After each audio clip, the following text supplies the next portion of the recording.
selamat siang semuanya. Kami dari kelompok 1 Borang untuk mata kuliah pengobatan sendiri akan mempresentasikan hasil poster kami mengenai diskusi tentang borang pada Somet kali ini. Yang pertama itu akan dijelaskan oleh Donita dan Marcel. Jadi di sini akan dibahas tentang perencanaan. Perencanaan itu adalah suatu kegiatan yang dilakukan dalam rangka menyusun daftar kebutuhan perbekalan farmasi yang berkaitan dengan suatu pedoman atas dasar konsep kegiatan yang sistematis dengan urutan yang logis dalam mencapai sasaran atau tujuan yang telah ditetapkan. Proses perencanaan terdiri dari perkiraan kebutuhan, menetapkan sasaran dan menentukan strategi, tanggung jawab, dan sumber yang dibutuhkan untuk mencapai tujuan. Perencanaan dilakukan secara optimal sehingga sediaan farmasi dan perbekalan kesehatan dapat digunakan secara efektif dan efisien. Adapun tujuan perencanaan yaitu menyusun kebutuhan obat yang tepat dan sesuai dengan kebutuhan untuk mencegah terjadinya kekurangan atau kelebihan sediaan farmasi dan perbekalan kesehatan serta meningkatkan penggunaan secara efektif dan efisien. Pedoman perencanaan anggaran yang tersedia, penentuan prioritas, sisa persediaan, data pemakaian periode yang lalu, waktu tunggu pemesanan, rencana pengembangan.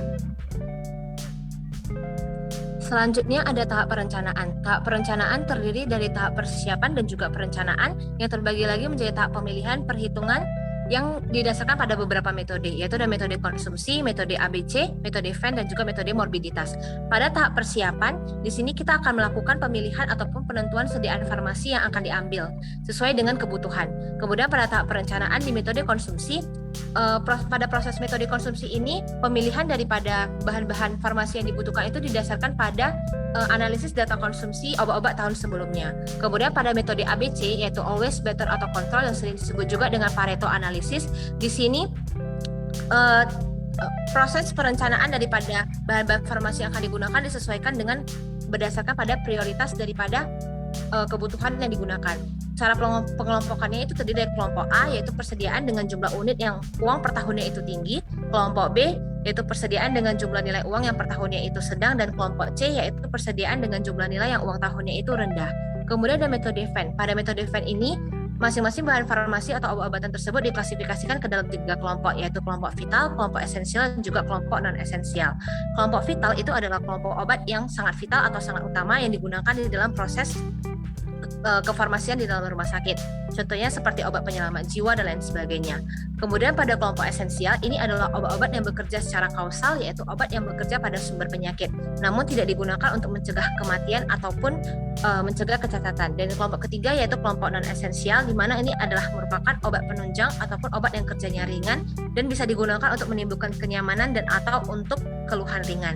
Dan yang terakhir itu adalah metode morbiditas atau epidemiologi, di mana pada metode ini perkiraan kebutuhan obat itu didasarkan pada jumlah kehadiran pasien, waktu tunggu pasien atau lead time, dan juga kejadian penyakit yang umum. Selanjutnya ada pemesanan obat yang akan dijelaskan oleh saya dan Nur Hafizah Utami. Kemudian ada pemesanan obat. Nah, menurut Aziz dan kawan-kawan pada tahun 2005, indikator-indikator pengelolaan obat salah satunya adalah ketersediaan obat. Nah, ada pun beberapa jenis obat yang termasuk dalam pemesanan obat itu ada obat keras, obat bebas terbatas, suplemen makanan atau OAI. Kemudian ada obat prekursor, di mana obat prekursor ini adalah salah satu bahan kimia yang digunakan sebagai salah satu bahan baku pembuat narkotika seperti efedrin. Kemudian ada obat OOT atau obat-obat tertentu yang apabila digunakan di atas dosis range terapi akan menyebabkan kecanduan, contohnya seperti tramadol. Kemudian ada obat psikotropika seperti alprazolam dan diazepam. Kemudian ada obat narkotika. Selanjutnya di sini saya akan menjelaskan syarat pemesanan obat narkotika. Yang pertama, industri penyalur memiliki izin khusus yang diatur dalam peraturan perundang-undangan. Yang kedua, disalurkan oleh PT Kimia Farma Trade and Distribution. Yang ketiga, surat dari 4 lampiran, yaitu 1 lembar surat pesanan asli, 2 lembar salinan surat pesanan yang diserahkan kepada PBF terkait, dan sedangkan 1 lembar salinan surat pesanan sebagai arsip di apotek. Nah, dalam alur pemesanan obat sendiri dan di rumah sakit itu terdiri dari yang pertama adalah pengecekan stok obat. yang dimana dilakukan pada data komputer atau dari fakta yang terdapat pada PBF. Yang kedua yaitu penulisan surat pesanan. Yang ketiga adalah surat ditandatangani oleh atau yaitu apoteker penanggung jawab apotik dengan surat pesanan minimal rangkap 2 dan diperbolehkan menuliskan lebih dari 1 item obat. Kemudian yang keempat adalah surat pemesanan dikirimkan ke PBF atau pedagang besar farmasi. Dan yang terakhir, obat datang sesuai surat pemesanan ke rumah sakit.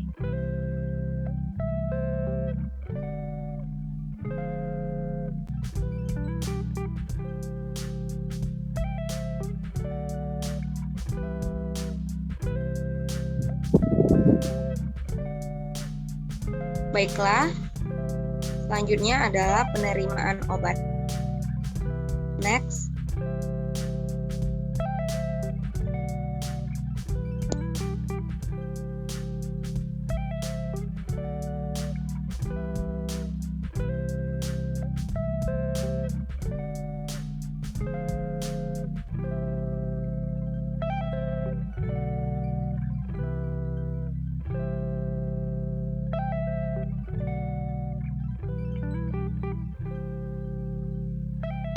Nah, baiklah, selanjutnya itu adalah part penerimaan obat, terutama itu di rumah sakit. Jadi, penerimaan obat itu sebaiknya dilakukan dengan teliti oleh orang yang sangat teliti. Karena ini disebabkan pengantaran obat itu dapat mengakibatkan kerusakan pada setiap sediaan farmasi dan pembekalan kesehatan yang terdapat pada rumah sakit itu sendiri. Nah, secara tidak langsung, maka tujuan dari penerimaan obat di rumah sakit itu untuk menjamin pembekalan farmasi yang diterima sesuai kontrak yang telah ditentukan dari kondisi fisiknya, baik spesifikasi, mutu, jumlah, harga, kesesuaian jenis, ataupun juga waktu saat penerimaan. Nah, untuk selanjutnya akan dijelaskan oleh teman saya, itu Asnari Nasution. Nah, selanjutnya hal-hal yang perlu dilakukan yaitu yang pertama, periksa keabsahan faktur yang meliputi nama, alamat pedagang besar farmasi atau PBF, tanda tangan penanggung jawab, dan stempel PBF. Yang kedua yaitu mencocokkan faktur dengan obat yang datang yang meliputi jenis, jumlah, nomor bed sediaan. Nah, yang ketiga yaitu memeriksa kondisi fisik obat yang meliputi kondisi wadah dan sediaan, tanggal kadaluarsa. Bila rusak maka obat dikembalikan dan minta diganti. Nah, yang keempat itu adalah setelah diperiksa, faktur ditandatangani dan diberi tanggal dan distempel. Nah, meliputi faktur asli diserahkan kepada sales, faktur disimpan oleh apotek sebagai arsip.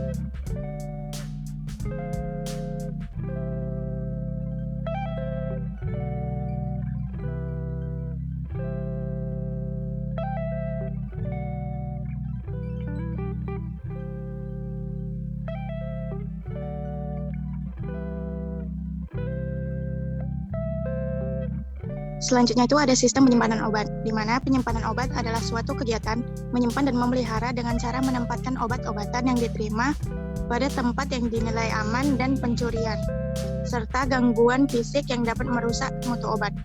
Metode penyimpanan dapat dilakukan berdasarkan kelas terapi, bentuk sediaan, dan juga jenis sediaan farmasi, alat kesehatan, dan bahan medis habis pakai, dan disusun secara alfabetis dengan menerapkan prinsip first expired, first out, yaitu FIFO, dan first in, first out, yaitu FIFO, disertai sistem informasi manajemen dalam PMK nomor 58 tahun 2014 tentang standar pelayanan kefarmasian di rumah sakit. Selanjutnya akan dibacakan oleh Kian Iwar.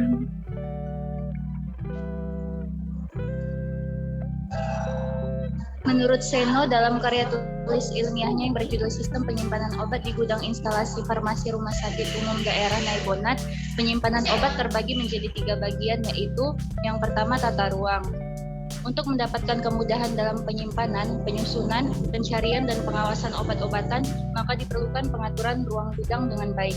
Faktor yang perlu dipertimbangkan dalam merancang gudang adalah sebagai berikut, yaitu kemudahan bergerak, sirkulasi udara yang baik, rak dan palet, dan kondisi penyimpanan khusus. Selanjutnya, yang kedua yaitu pengaturan penyimpanan obat. Obat disusun menurut bentuk sediaan dan alfabetis. Efek farmakologi, FIFO atau first in first out apabila tidak memungkinkan obat yang sejenis dapat dikelompokkan untuk menjadi satu. Untuk memudahkan pengendalian stok, maka dilakukan langkah-langkah sebagai berikut, yaitu penerapan sistem FIFO dan FEFO. Penyusunan dilakukan dengan sistem first in first out atau FEFO dan FIFO. Yang kedua, susun obat yang berjumlah besar di atas palet atau diganjel dengan kayu secara rapi dan teratur. Yang ketiga, simpan obat yang dipengaruhi oleh temperatur udara, cahaya, dan kontaminasi bakteri pada tempat yang sesuai. Apabila gudang tidak memungkinkan rak, maka dus-dus bekas dapat dimanfaatkan sebagai tempat penyimpanan. Apabila sediaan obat cukup banyak, maka dibiarkan obat tetap dalam box masing-masing. Ambil seperlunya dan susun dalam satu dus bersama obat-obat lainnya. Obat-obatan yang mempunyai batas waktu pemakaian maka perlu dilakukan rotasi stok. Cairan dipisahkan dari padatan, sera, vaksin, suppositoria disimpan dalam lemari pendingin. Lalu selanjutnya ada pencatatan kartu stok. Fungsi kartu stok sendiri adalah untuk mencatat mutasi obat seperti penerimaan, pengeluaran, dan kadaluarsa. Lalu ada tiap lembar kartu stok hanya diperuntukkan mencatat data mutasi satu jenis obat yang berasal dari satu sumber anggaran. Lalu data pada kartu stok digunakan untuk menyusun laporan perencanaan, pengadaan, distribusi, dan sebagai pembanding terhadap keadaan fisik obat dalam tempat penyimpanannya.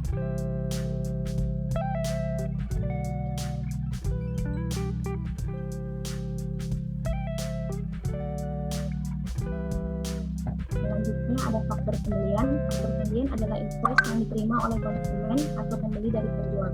Berikut adalah beberapa contoh kegunaan atau manfaat faktor pembelian. Yang pertama, merupakan bukti fisik bahwa barang atau jasa yang dibeli sesuai dengan keinginan pembeli. Di dalamnya tertulis detail barang atau jasa dan jasa harga. Yang kedua, sebagai bukti informasi nilai tagihan pembayaran yang harus dilunasi oleh konsumen atau pembeli. Berfungsi juga sebagai bukti informasi saat penagihan. Yang ketiga, dokumen yang sah untuk dicatatkan dalam pembukuan akuntansi. Keempat, sebagai bukti yang sah untuk melakukan klaim dari konsumen kepada penjual jika barang yang diberikan tidak sesuai dengan pesanan. Yang kelima, sebagai dokumen yang mampu menunjukkan banyaknya persediaan barang setelah dilakukan pembelian dan lain sebagainya. Selanjutnya, ini merupakan contoh faktur pembelian. Dan yang di tertera itu nomor satunya nama PBF, kedua itu alamat PBF, nomor 3 nomor teleponnya, 4 NPWP, dan nomor 5 itu terdapat nomor izin PBF, nomor 6 itu terdapat nomor SPB-nya, nomor 7 masa berlakunya faktur, dan nomor 8 itu ada informasi detail pemesanannya yang berisikan nama pemesanan, alamat instansi, tanggal pemesanan, nomor kode faktur, dan di nomor 9 itu ada tabel detail pemesanan pada tabel yang terdapat beberapa bagian, yaitu nama barang, satuan barang, kuantitas persatuan barang, nomor batch, expired data barang, harga barang persatuan, dan jumlah barang yang ingin dipesan. Di nomor 10 itu terdapat tanda tangan pemesan atau penerima. Di nomor 11 itu ada tanda tangan penanggung jawab PBF, dan di nomor 12 itu total harga pemesanan termasuk PPN.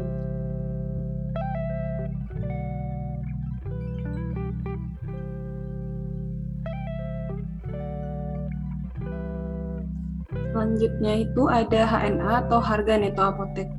Nah, di sini HNA itu sendiri merupakan harga yang telah ditetapkan dan dari harga jual pabrik beserta biaya distribusinya. Di mana di sini dapat kita lihat bahwa HNA itu digunakan rumusnya adalah HJP atau harga jual pabrik ditambah dengan biaya distribusinya. Nah, harga HNA ini atau harga neto apotek ini merupakan harga obat yang dibeli dari apotek yang dibeli apotek dari distributor, yaitu dari PBF kepada apotek sebelum ditambah PPN atau nilai PPN adalah 10%. Selanjutnya itu adalah faktor yang akan dijelaskan oleh teman saya. Nah, dari faktor ini HNA bisa kita lihat di bagian yang di kotak itu harga satuan. Jadi misalnya untuk Supreme ini harga neto HNA-nya adalah yang 53.000. Tapi jika dia nanti di fakturnya tertera dia ada diskon, nah itu harus diperhitungkan dulu, digunakan dengan diskonnya, baru setelah disebut dengan HNA dari barang yang dibeli. Dan juga misalnya untuk semua barang yang dibeli, maka gunakan harga satuannya yang telah dikurangkan dengan diskon yang ada.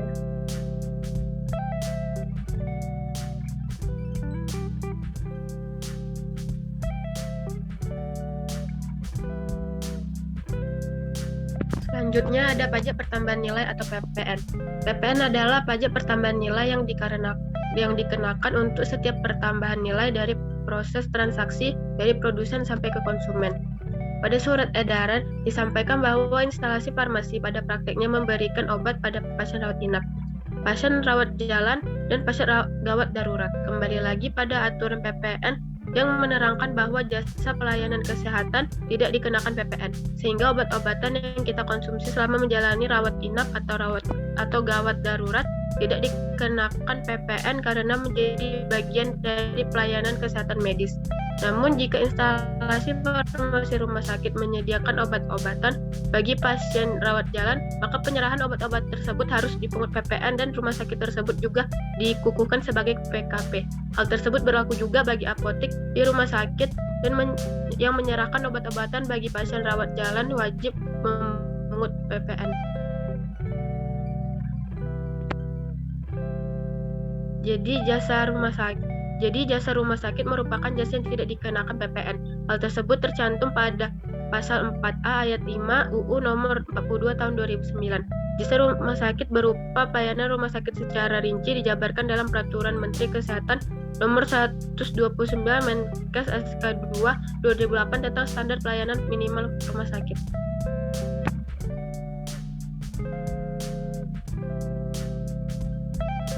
Selanjutnya ada harga jual apotek. HJA adalah harga jual obat yang akan ditawarkan dari apotek kepada konsumen ketika menjual obat kepada konsumen. Kita bisa menggunakan HJA ini, sedangkan harganya itu adalah harga awal atau bisa disebut dengan modal yang dikeluarkan oleh apotek untuk membeli obat dari produsen atau distribusi resmi.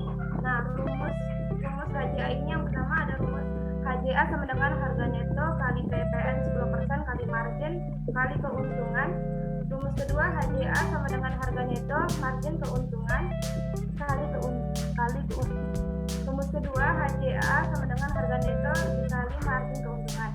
Yang rumus ketiga HJA sama dengan harga neto kali margin keuntungan ditambah jasa per resep.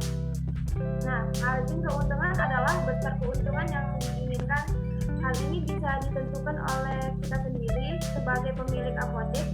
Untuk kisaran besar margin adalah 25% atau 30%. Kemudian ada PPN 10% yang memang menjadi pajak wajib proses transaksi dari produsen hingga ke konsumen. Terus perhitungan tersebut bisa diterapkan untuk obat yang dibeli sudah dalam kemasan, hanya tinggal menjualkan kepada konsumen. Tapi untuk obat yang harus diracik terlebih dahulu oleh apoteker, HJA-nya akan ditambahkan dengan jasa peracikan. Nah, pada apotek, rumah sakit, dan sarana pelayanan kesehatan lainnya yang melayani persyaratan obat generik harus menggunakan HED sebagai harga patokan tertinggi dan dilakukan sesuai peraturan perundang-undangan. Nah, yang dimaksud dengan HNA tanpa PPN adalah harga jual pabrik obat dan atau PBF kepada pemerintah, rumah sakit, apotek, dan sarana pelayanan kesehatan lainnya. Sedangkan harga eceran tertinggi atau HED adalah harga jual apotek, rumah sakit, dan sarana pelayanan kesehatan lainnya. Sekian dan terima kasih. Yang presentasi mengenai tugas 2/1.